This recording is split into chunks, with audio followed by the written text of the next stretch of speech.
जांच के लिए सौंप दिया गया है। इस संदर्भ में दोस्तों, मैं राशिद जहीर हूं और आप देख रहे हैं ऑनलाइन न्यूज इंडिया।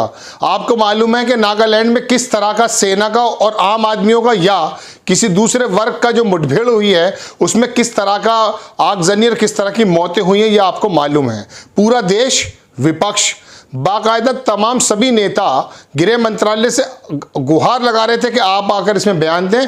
गृह मंत्री का कल 9:30 बजे ट्वीट भी हुआ था, अपनी संवेदना व्यक्त भी की थी। लेकिन विपक्ष के साथ जिस तरह से एक विचार एक विमर्श होना चाहिए कि भाई इस तरह का ये मामला हुआ है और हमारी सरकार ये काम कर रही है, और असल घटना ये है ऐसा कुछ नहीं हुआ। गृह मंत्री आए और अपना शॉर्ट एंड स्वीट एक बयान दिया और चले गए। इसी को लेकर के वहां पर जो तमाम विपक्षी नेता थे उन्होंने कहा कि ये एरोगेंस का मामला है, यानी कि गृह मंत्री आते हैं और विपक्ष को कॉन्फिडेंस में लिए बिना अपनी रटी रटाई बातें पढ़ते हैं और चले जाते हैं या रुक जाते हैं। बहरहाल उनका क्या, अब उन्होंने ये किया कि उन्होंने वहां से वॉकआउट करना मुनासिब समझा। कांग्रेस ने और बाकी तमाम नेताओं ने गृह मंत्री के इस बयान के साथ अपना नाराजगी जताई और बताया कि इस तरह से हम इसको वॉकआउट कर रहे हैं।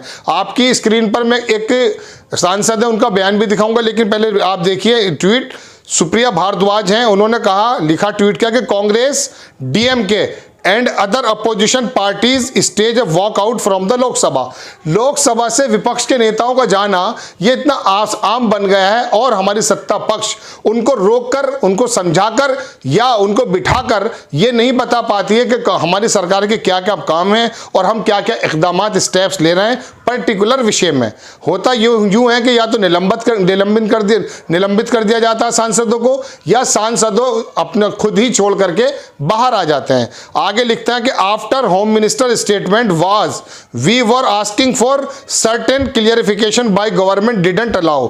उन्होंने कहा कि हमने जब गवर्नमेंट से, यानी कि होम मिनिस्टर के स्टेटमेंट पर पूछना चाहा क्लियरिफिकेशन के बारे में, तो गवर्नमेंट ने उसको अलाउ नहीं किया। इसी वजह से so we walked about out of Lok Sabha, और लोकसभा से वो लोग बाहर आ गए। ये आपको मैं ट्वीट पर दिखा रहा हूं। अब मैं आपको मानिक टैगोर हैं, उनका ट्वीट दिखाता हूं, उनकी वीडियो दिखाता हूं कि उन्होंने क्या कहा कि हमारी बात नहीं सुनी जा रही है, क्लियरिफिकेशन नहीं दिया जा रहा, तो लिहाजा हमने वहां से बाहर किया। सिद्धार्थ शर्मा इसको ट्वीट करते हैं, लिखते हैं कि गृह मंत्री के लोकसभा में दिए गए बयान पर प्रतिक्रिया।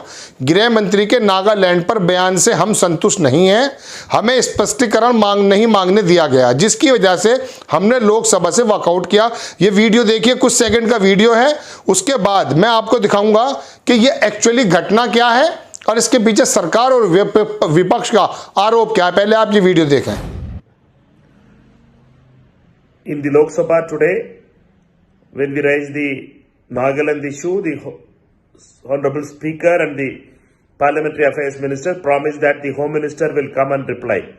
The Home Minister came and replied a very short reply, and for the clarification, when we were asking for the clarification, we were not allowed.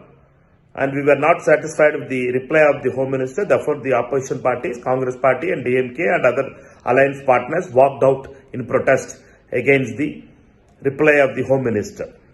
तो आपने वीडियो देखा किस तरह से कांग्रेस आई के और डीएमके के बाकी नेता वॉकआउट कर जाते हैं, लेकिन सत्ता पक्ष इस बात की जिम्मेदारी महसूस नहीं करता है कि भाई विपक्ष का एक रोल होता है, उसको पूछगछ करने का पूरा अधिकार है। पहले लोकसभा में, राज्यसभा में, संसदों में ऐसी प्रथा नहीं थी। पहले होता यूं था कि लोकसभा स्पीकर हो या बाकी नेता हो, वो आपस में बैठ करके अपने गतिरोध को दूर कर लिया करते थे।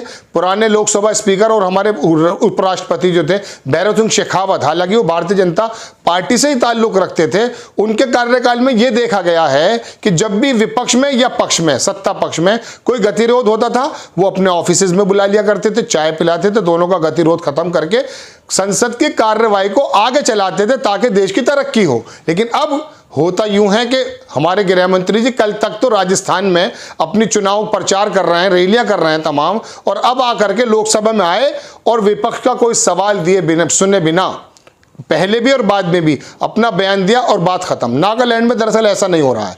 नागालैंड के अंदर की भी स्थिति हम आपको पहले बता चुके, लेकिन अब मैं आपको वो कॉन्ट्रडिक्शन बताना चाहता हूं जो गृह मंत्री के बयान में है। वहां की सेना के बयान में है और विपक्ष के बयान में है। इसी वजह से चर्चा होना जरूरी है, लेकिन लोकसभा के अंदर ऐसा एटीट्यूड सत्ता पक्ष के माध्यम से दिखाया जाता है कि आपकी कोई जरूरत नहीं है, आपकी कोई बात नहीं सुनी जाएगी। इसी वजह से पहले वो 12 सांसद निलंबन होकर के गांधी जी की प्रतिमा के नीचे बैठे हुए हैं, उनका भी निलंबन हुआ है और अब ये वॉकआउट हुआ है। अब आपको मैं दिखाना शुरू करता हूं। देखिए, आज तक की रिपोर्ट है ये 1 घंटा पहले की। नागालैंड हिंसा पर लोकसभा में गृह मंत्री शाह बोले कानून के मुताबिक कार्रवाई होगी। एक डायलॉग, एक बात हो गई। अब आगे सुनिए। अब मैं आगे दूसरी चीज दिखाना चाहता हूं आपको। नागालैंड फायरिंग पर संसद में अमित शाह का बयान, गलत पहचान की वजह से चली गोली। अगर गलत पहचान की वजह से आम आदमियों को वहां पर मार दिया गया है, वहां पर जो असम राइफल्स है उन्होंने आम आदमियों को गलतफहमी की वजह से मारा है, तो अब ये बताइए आप कार्रवाई कौन सी कर रहे हैं? कार्रवाई की बात मैं बता देता हूं आपको। देखिए, पहली बात लिखते हैं कि नागालैंड फायरिंग में गलत पहचान का मामला, सेना को मजबूरी में चलानी पड़ी गोली। इसमें सेना ने भी अपना खेद जताया है, इसमें कोई दो राय नहीं है। असम राइफल ने खेद जताया, लेकिन उसके बाद सेना के खिलाफ फिर रिपोर्ट हो जाती है, फिर कहा जाता है कि इनके खिलाफ कार्रवाई होगी। तो अब ये कानून के मुताबिक कार्रवाई होगी। नागालैंड हिंसा पर लोकसभा में गृह मंत्री शाह बोले कानून के मुताबिक कार्रवाई होगी। अगर वो गलतफहमी की वजह से हुई है तो संवेदना व्यक्त कर रहे हैं आप, तो फिर ये बताइए, इधर आप सरकार सेना का भी पक्ष लेते हैं, सिक्योरिटी फोर्सेस का भी पक्ष लेते हैं और उनका भी पक्ष लेते हैं, तो गलत कौन है? एक तरफ अमित शाह जी कहते हैं कि चूंकि पहचान नहीं हो पाई थी इसलिए सेना को गोली चलानी पड़ी, सिक्योरिटी फोर्सेस को गोली चलानी पड़ी। परिवार वालों के लिए संवेदना भी व्यक्त की गई। दूसरी तरफ कहते हैं कानून के मुताबिक कार्रवाई होगी और उनके खिलाफ मुकदमा भी दर्ज हो चुका है। ये भी मैं आपको अलग रिपोर्ट दे रहा हूं। ये दो कॉन्ट्रडिक्शन हो गए। अब इसके अंदर वहां के जो चीफ मिनिस्टर हैं उनका भी बयान है और असदुद्दीन ओवैसी जो हमारे लोकसभा सांसद हैं उन्होंने भी कहा कि जब तक अफसा खत्म वहां पर नहीं होगी वो जलता रहेगा। यानी कि पूरी जो त्रिपुरा इधर वाली बेल्ट है, मणिपुर हुआ और ये नागालैंड हुआ, इसके जलने की बात असदुद्दीन ओवैसी भी करते हैं। अब मैं आपको वहां के जो मुख्यमंत्री हैं उनका भी बयान बता देता हूं।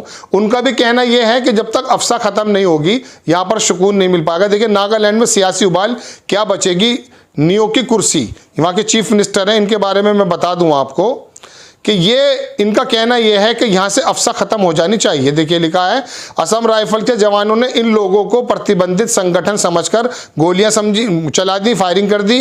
वोटिंग में अंतिम संस्कार में जब वहां के चीफ मिनिस्टर गए, नागालैंड के मुख्यमंत्री नेफ्यू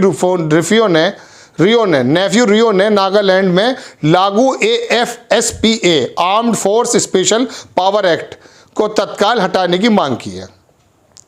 असम राइफल ने रविवार को कहा कि उन्होंने इस घटना पर खेद है, जबकि केंद्रीय गृह मंत्री शाह ने मारे गए लोगों को परिवार के न्याय दिलाने का वादा किया। तो किस तरह से न्याय दिलाएंगे अमित शाह? असम राइफल केंद्रीय गृह मंत्रालय के दायरे में आती है।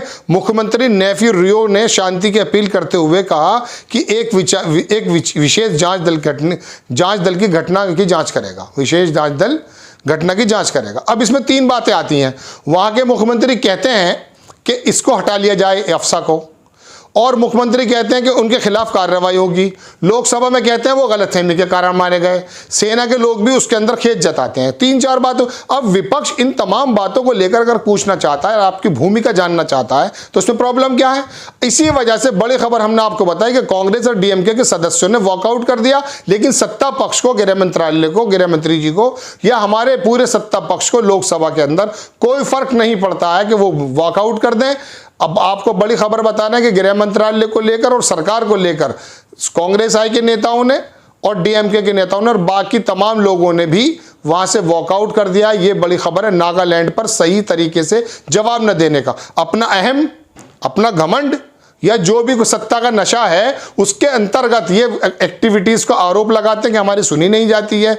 और होता यूं है कि अमित शाह जी के बारे में जैसे मैंने आपको बताया, संवेदना तो ट्वीट पर व्यक्त की, लेकिन पूरे दिन वो वहां रहे राजस्थान और अपनी रैलियों को संबोधित करते रहे। ये देश के अंदर चल रहा है। असदुद्दीन का भी आरोप कि वो पूरी मणिपुर और आसाम और ये तमाम जो बेल्ट है ये जल रही है। आपको इस खबर कैसी लगी अपनी राय कमेंट बॉक्स में दीजिएगा और चैनल को सब्सक्राइब कीजिए। और नेक्स्ट टाइम मैं फिर किसी खबर के साथ आ जाता हूं। जय हिंद। चैनल को सब्सक्राइब करें और घंटी जरूर दबाएं। इस खबर को अभी लाइक करें, शेयर करें। अभी चैनल को सब्सक्राइब करें और घंटी जरूर दबाएं।